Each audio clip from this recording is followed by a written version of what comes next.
갑작스러운 법적 문제에 봉착했을 때 법률 상담과 해결 방안을 제시하며 든든한 지원군이 되어주는 법무법인이 있습니다. 문제가 있을 때 해결 방안과 법적 처리 절차에 대해 알아볼까요? 뉴스를 보면 다양한 사건, 사고들이 끊이지 않죠. 특히 폭행, 성추행, 사기 등 다양한 형사 사건은 재판까지 가는 경우가 많아서 제대로 문제를 해결하기 위해서는 법률 전문가의 법적 조언이 꼭 필요한데요. 검찰의 수사 방법과 사고 방식을 잘 알고 있는 검사 출신 변호사를 선임하는 것도 방법입니다. 제가 검사 출신이다 보니 민사사건보다는 형사사건의 수임 비율이 높은 편입니다. 형사사건을 간략하게 분류해보면 살인, 성폭력 등의 강력범죄, 사기, 횡령 등의 재산 기업범죄, 그리고 음주교통사고 등의 교통범죄, 그리고 식품, 환경법 위반 등의 행정법규 위반 범죄로 크게 나눌 수 있습니다. 형법 이외에도 행정법규 위반죄가 굉장히 많은데요. 예를 들자면 오존층 파괴를 하는 행위도 처벌하는 그러한 법률이 있고요. 그리고 경범죄 처벌의 경우에는 소란행위, 그리고 호객행위도 처벌하는 경우가 있기 때문에 우리나라의 형법 체계는 매우 광범위하고 굉장히 구체적이라고 할 수 있습니다. 저는 오랜 기간 검사 생활을 하다 보니 다양한 사건을 수임하고 있는데요. 특히 복잡한 사건이거나 어려운 사건을 맡아서 잘 처리하는 경우가 많아서 현재는 어려운 사건의 비중이 좀 높은 편입니다. 현재 검사 시절 권투 선수로 대회에 출전하며 메달을 획득할 정도로 인간적인 모습을 보여줬는데요. 세월이 지나 변호사로 활약하고 있는 지금 역시 많은 분들이 법무법인에서 편하게 상담받을 수 있도록 문턱을 낮추며 법률 상담을 진행하고 있습니다. 형사사건의 처리 과정을 살펴보면 수사 단계, 기소 단계, 재판 단계로 나눌 수 있습니다. 수사 단계는 범죄 혐의 유무를 확인하기 위해서 증거를 수집하는 절차라고 말할 수 있는데요. 통상적으로는 피의자를 소환해서 조사하고 자료를 제출받는 등의 임의 수사가 원칙이지만 사안이 중대하거나 피의자가 출석을 불응하는 경우 체포나 압수수색 등의 강제 수사가 진행되기도 합니다. 수사 단계에서도 어떻게 대응하느냐에 따라서 결과에 많은 영향을 미치게 되는데요. 그렇기 때문에 수사 초기부터 경험 많은 변호사와 함께 하시는 것이 좋다고 그렇게 조언드리고 싶습니다. 형사 사건을 해결하기 위해 변호사와의 상담은 필수인데요. 그런데 상담을 할 때 의뢰인이 알아야 할 주의사항이 있답니다. 제 경험을 보면 의뢰인은 범행에 가담한 사실이 전혀 없다고 얘기했지만 경찰 조사 과정에서 제가 참여해 보면 범행 가담의 증거가 너무나 많은 경우가 있습니다. 범행의 증거가 너무나 많아 제가 조사 기간 내내 굉장히 당황했던 적이 있습니다. 사실 그러한 경우에는 변호사가 적절한 대응을 취하지 못할 가능성이 매우 크다고 볼 수 있습니다.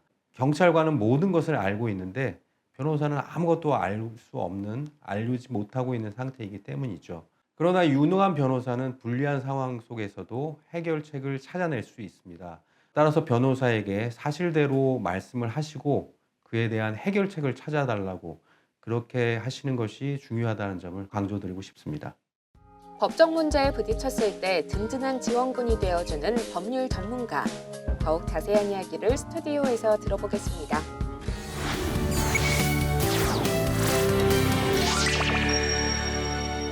부장검사 출신으로 다양한 형사사건을 비롯해서 법적 사건, 사고들을 해결하는 활약생활 영상을 통해서 확인해 봤는데요. 좀 더 자세한 이야기 나누기 위해서 이병석 변호사님을 이 자리에 모셨습니다. 안녕하세요.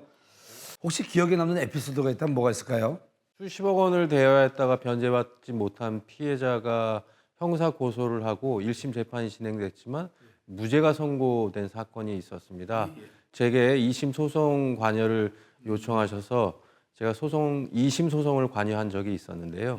기록과 판결문을 꼼꼼히 검토했고 그래서 1심의 문제점들을 2심에서 제기했고 그래서 2심 재판부가 그것을 받아들여서 피고인에게 징역형이 선고됐습니다. 형사사건으로는 굉장히 성공한 사건이 되었는데요. 그렇지만 피해자가 수십억 원을 변제받지 못하면서 결국은 회복할 수 없는 경제적인 손실을 입게 되었습니다. 사실 사건 초기에 형사 고소와 함께 민사적인 조치를 취했더라면 일부라도 변제를 받을 수 있었기 때문에 사건 초기의 대응이 좀 아쉬웠습니다. 그래서 형사 고소를 언제 할지, 민사 소송을 언제 할지, 그리고 어떻게 진행할지에 대해서 변호사와 충분히 검토했더라면 하는 아쉬움이 남는 사건입니다. 자, 그렇다면 예기치 않은 형사 사건에 휘말렸을 때 우리가 좀 알아야 될 법률 지식이 있다면 뭐가 있을까요? 사실 사건을 파악해 보면 합의로 사건이 종결될 수도 있는 사건이 있습니다. 그런 경우에는 합의를 해야 될지, 그리고 어떤 식으로 합의를 해야 될지 변호인한테 조언을 받으시는 게 좋고요. 그다음 또 만일 강제 수사가 예상되는 사건의 경우 구속이 된다거나 압수수색을 받게 된다거나 이런 경우는 굉장히 사안이 중요한 경우이기 때문에 반드시 필요한 조치에 대해서 변호인에게 조언을 받는 것이 중요하다고 말씀드리고 싶습니다. 자, 이병석 변호사님, 그 앞으로 계획이 참 궁금한데요. 어떤 계획들을 갖고 계신지요? 최근에 노계획도시 특별법이 시행되었는데요. 재개발, 재건축 분야의 검사 출신의 변호사가 많이 없는데요. 그렇기 때문에 제가 기여할 부분이 굉장히 많을 거라고 생각하고 재개발, 재건축 관련 분야에 대한 연구를 충실히 하고 있습니다.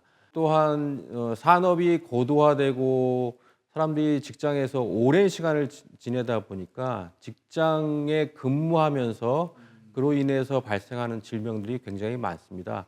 한마디로 이제 산업재해라고 할 수 있는데요.